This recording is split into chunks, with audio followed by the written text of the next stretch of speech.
Hi everyone, we're here with Amy Black. On the Scott and Tim show. Sans Scott right now. Amy, how's it going? Today is what, Cinco de Mayo, right? Today? Hello? Yeah, it is. I gotta get a margarita. Yeah, you gotta get a margarita. I do. I gotta get a margarita plan for the day. I think I know what it is. There's a great restaurant locally that's exporting their margaritas, and you can order them and go pick them up. So I'll have to do that when we're done here. Okay, yeah, you know, tell everybody where you are again. I'm in East Nashville, Tennessee. Awesome. How's everything in Nashville? Oh, wow. Well, right before COVID, we had a major tornado here that basically ripped through East Nashville, and it kind of destroyed a lot of businesses and a lot of people's homes. So that was happening and the cleanup was going on. And we were only, a couple weeks into the cleanup. And then COVID hit and everybody had to kind of stop what they were doing. So it's been a bit of a crazy time for Nashville the last month and a half. But I'll be honest, it hasn't really affected us. Our neighborhood didn't get hit by the tornado. And as far as staying home, that's not that hard for me. I kind of enjoy being home. So Right. I'm doing okay. Yeah. I was actually wondering about that when it started going on. Was we hadn't hit the tornado season yet, really, and we hadn't hit. We still have floods to come this summer and that sort of thing, and how everything's gonna Hmm. with the pandemic going on, how all that will be responded to. So, yeah, I do remember that, and at the very beginning of this.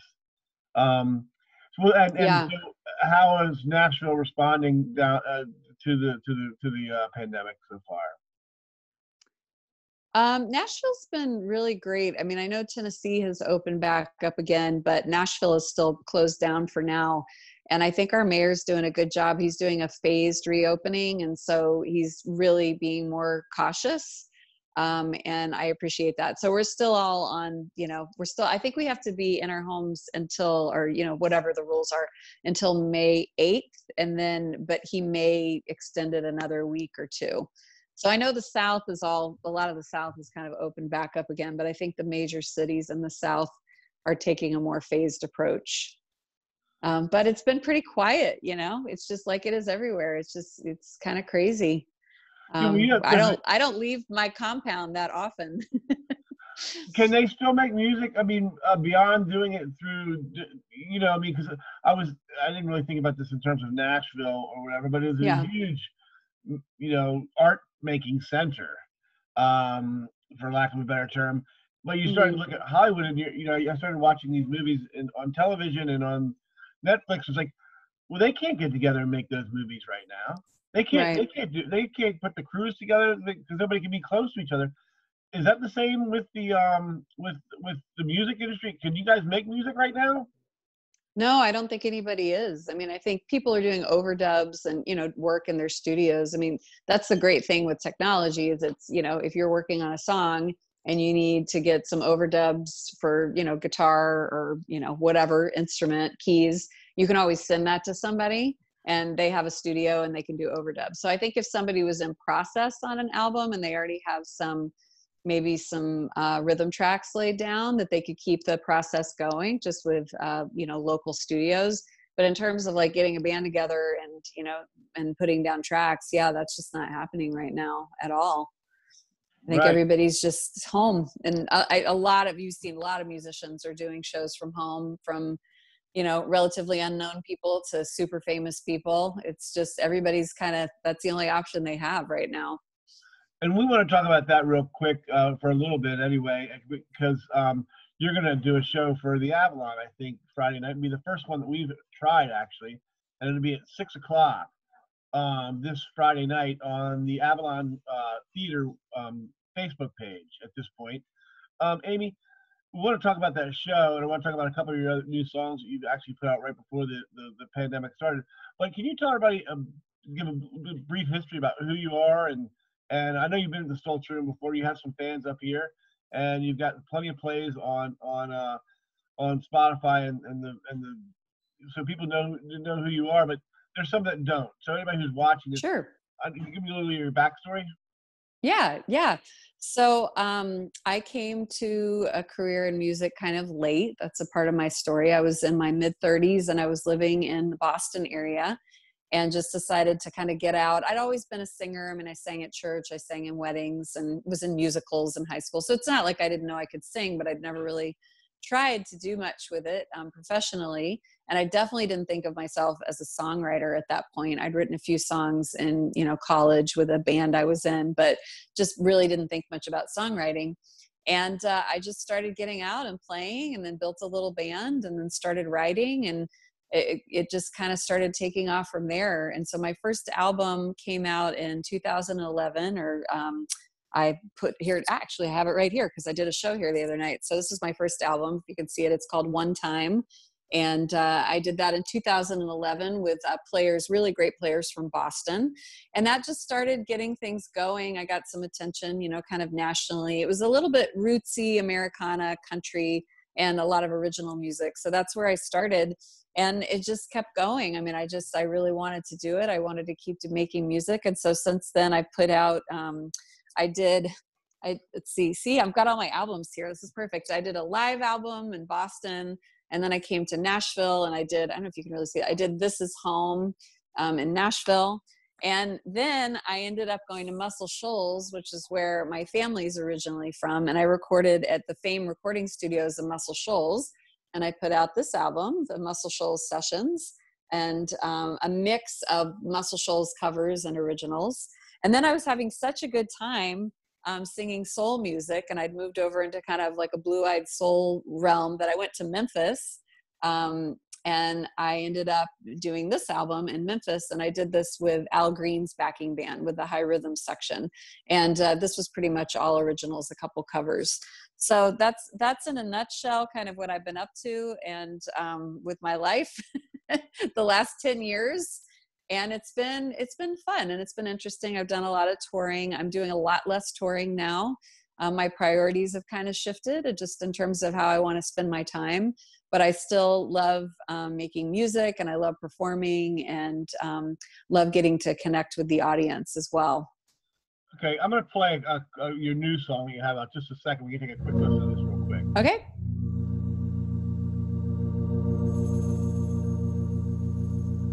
I think they're getting it. I have a choice. I can decide to turn my back on hate and pride, to clothe myself with love and joy. You better believe it. Oh yes, I have a choice. I have a choice. I have a choice. I can decide. I can decide to turn my back on hate and pride. I really To clothe myself with love and tell everybody who that is singing with you there. Sure, yeah. That's the Blind Boys of Alabama. If you know those guys, their group has been around for a long time. I want to say since the 40s. And it's not the same people in the group, but they originally started in Alabama at an orphanage, and it was an orphanage for African-American blind boys. And they started singing gospel and touring the country. And so that group has stayed together with new members coming in through the years. And I got to do some shows with them this last year. Got to open the show for them in several different cities, and then got to do some singing with them on stage, which was so fun. And I started having this idea that the song that I wrote, I Have a Choice, that I originally thought that maybe Mavis Staples, I could pitch it to Mavis Staples. I kind of wrote it thinking she might sing it. But I thought, man, I want to record it, and I want to do it with the Blind Boys of Alabama. So I reached out to their management, and we lined that up, and we were able to make that happen. So that song came out on March 13th, right before, COVID-19, or right. It was just, things were just starting to happen. Yeah, yeah, and I well, hopefully, Mavis, if you hear this, we've had both Mavis and the Blind Boys at the Avalon, so what great company you're in there. And Mm, Mavis, if you're hearing this and you get to hear this, it's a great song. I wish we could play the whole thing, but I haven't figured out the sonically how it works yet. We'll play music yeah. on these interviews. Um, so I have a choice,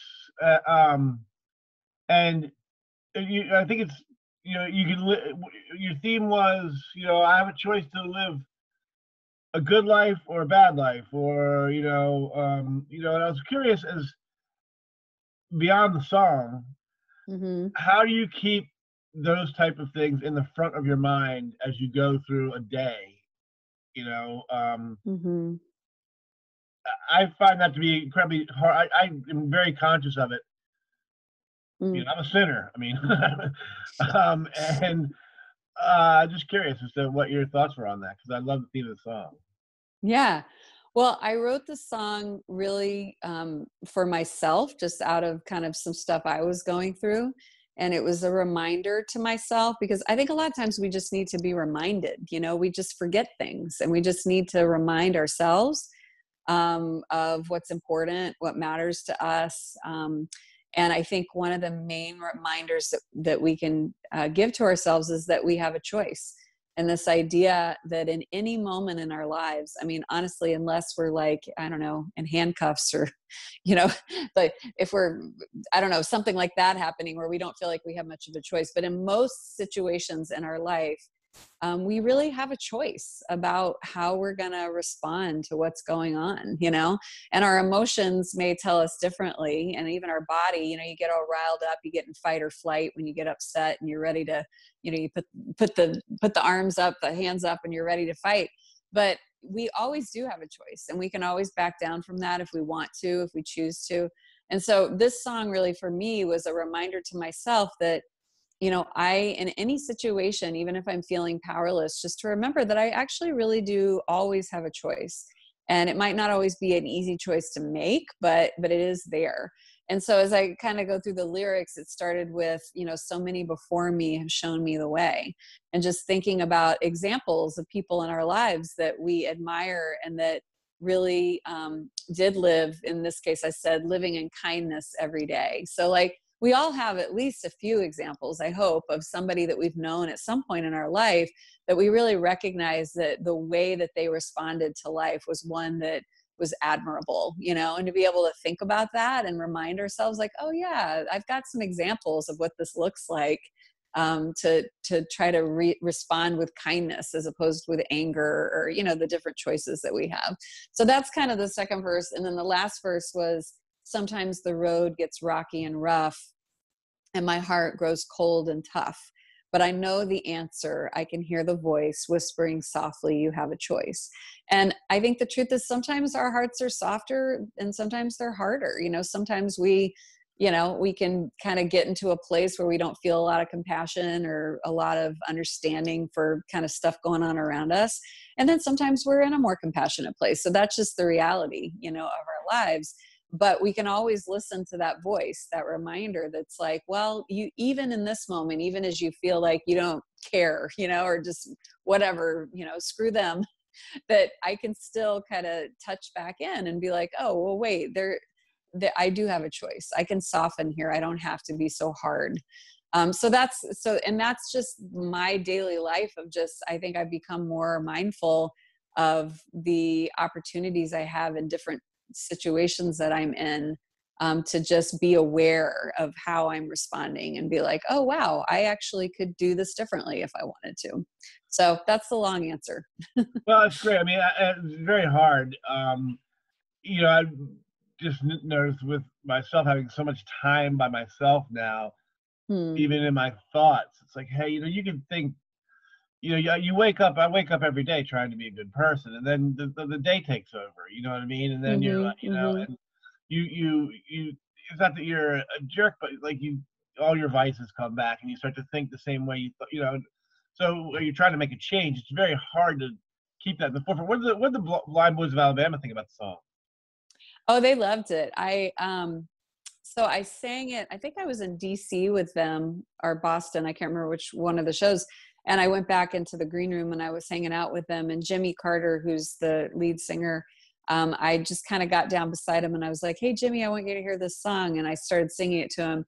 And he said, "That sounds like a Blind Boys of Alabama song." And I was like, "Yeah, it does, doesn't it?" And at that time, I hadn't asked them to sing it with me or done anything with that, but just the fact that he really liked it. And then when I sent it over to their manager, he was like, "Oh, this is just like right up their alley. This is totally their kind of song." Yeah, So that was pretty, yeah. they fit in perfectly with it. And they even take some of the, I Yeah. think, some of the verses and that sort of thing, or some of the things. Yeah, I'm like, I'm not going to bring the Blind Boys of Alabama into Right. a project and then just like have them sing on the chorus, you know? Right, It's like, right. no, I would have given all the verses away, but I'm like, okay, I probably should sing a few of the verses. That's exactly what I thought when I heard them singing. I was like, "There's no way she could not let him sing something." So, No, that's right. Yep, that's well, exactly what happened. Amy, your career's going well. You're still, even though you started late, you're still excited about the music business. I mean, I know it's crazy time now, but you're still pumped about it, and you're glad you made your choice and all that stuff. Yeah, okay, so those are a couple different questions. Am I still pumped about it? Probably not. But am I glad that I made the choices that I did to do all the things that I've done and have the experiences that I've had? Yeah, absolutely. I mean, it's been really cool just to get to do everything. And I'm not, my priorities have shifted a little bit. And like I said, in my life, and I think that's a good thing for me. But I still love making music, and when I made this song, I really enjoyed that. So I plan to continue. Music is always going to be a part of my life. I mean, I guess, as long as I have a voice and hands, but that's the plan. But I think in terms of the industry, or like trying to make some kind of like headway in some particular genre, or, kind of get the recognition that I think at one point felt really important to me. I think I'm just letting go of that at this point and just really wanting to do projects that are really meaningful to me, and that I feel like where they have something to say and they're helpful to others. And so that's kind of my compass on that. And I just like to have fun. So, I mean, when I have a full band together and I have all the horns and, I've got the full band, I love to dance on stage and I love to sing my guts out. And so that's a good time. So for me, that's fun. So yeah, I want to keep doing that whenever I can. But I think in terms of like, it's funny how things shift. It's almost like going from being like a young person in your 20s, like to what it's like when you get a little older and you start to realize that some, the realities of life, and it doesn't have to be bad, but it's just kind of like, this is what is. So I think the Right. more I can just kind of roll with that and not try to force my career to be something other than what it is, then I have a better chance for happiness. Well, I'm going to follow up that with a question, then we're going to talk about your show real quick. I just want to say, I mean, your voice is spectacular. And I mean, there's a lot of spectacular voices, but I mean a lot of them, but as clear, your voice is crystalline, what I hear from it. So, and I've been, it doesn't matter really what I think, but like, you've certainly left 5 or 6 really good albums. And I think there's a lot of people out there like you that have done that in a world where people aren't known as well. You know what I mean? And recognition wise, Yeah.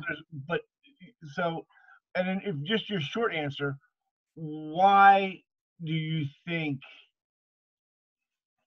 the recognition didn't come? And not just for you, but for like, is there one magic bullet that like, well, we're not getting this, or this is never going to happen for most of us?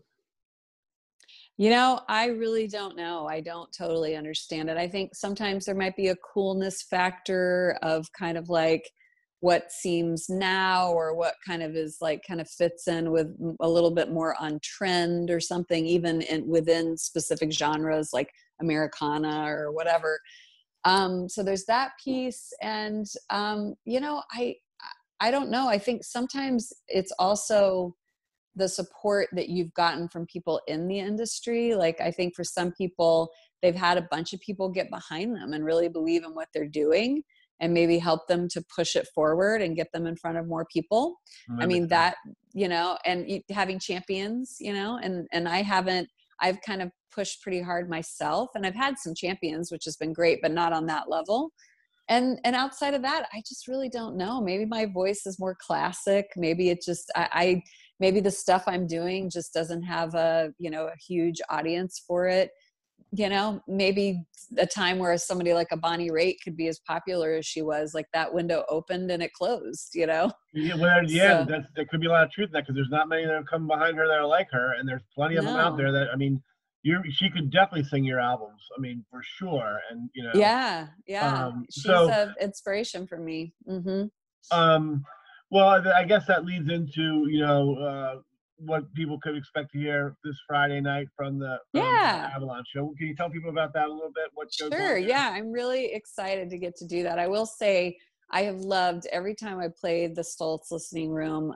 The audience is always one of my favorite out there, you know, and I've toured a lot of places. So it's really cool, the idea of just getting to connect with that audience through, you know, the interwebs, and get to hopefully spread some joy.